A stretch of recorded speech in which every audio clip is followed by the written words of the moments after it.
তো গাইস, আগে ভিডিওটি পুরোপুরি দেখো। পুরোপুরি ভিডিওটি দেখার পর এর কমেন্ট সেকশন পড়বো। কিছু ভাইরাল লোকেরা এই ভিডিওর নিচে কমেন্ট করেছে, ঠিক আছে? আগে ভিডিওটি পুরোপুরি দেখতে থাকো। তো লেটস গো। ভাইয়া, ওর ভয়েসটা অনেক মিস করতেছি, একটু কনফারেন্স কল দেন না এখন।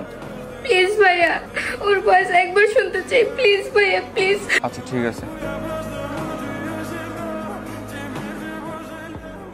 কিরে কই তুই? আরে ভাই কোষ না রে ভাই, 7 দিন হলে হাগা হয় না। আজকে অনেক কষ্ট হাগা বের হয়েছে, হাগিচ্ছি।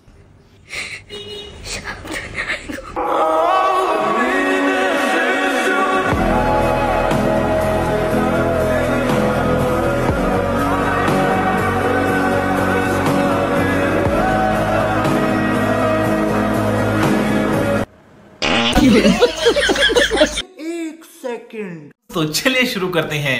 আহা আমার সোনা গো, তুমিও তো পারতা পুদে কেরাসিন তেল দিয়ে পুদে সাদাটা বড় করে দিতে। अच्छा চোখ দিয়ে পানি বের হয়ে আবার নাক দিয়ে ঢুকে গেছে। সাবধানে হাই গো, অভিনয়ের জন্য নারী সেরা রে। প্রতিভা দেখি এখন টয়লেটে জন্মায়। মানুষের গু যদি ভাইরাল হতো তাহলে বাংলাদেশের মানুষ সেটা খেয়ে ভিউ কামাতো।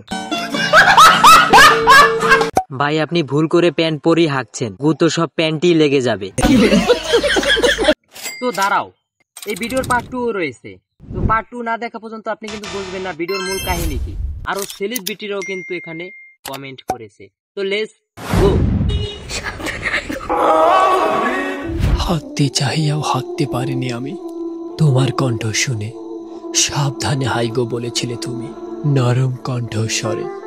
চিৎকার করতে পারোনি তুমি আমি শুনে ফেলার ভয়ে। হয়তো আবারও একদিন দেখা হবে কোনো এক পাবলিক টয়লেটের ধারে। तो चलिए शुरू करते हैं। চুগলিং পং, কবি হাগেন্দ্রনাথ ঠাকুর। থস্টপ লেওরা ভাই, আপনাকে নিয়ে তো আমরা সবাই গর্ববতী ভাইয়া।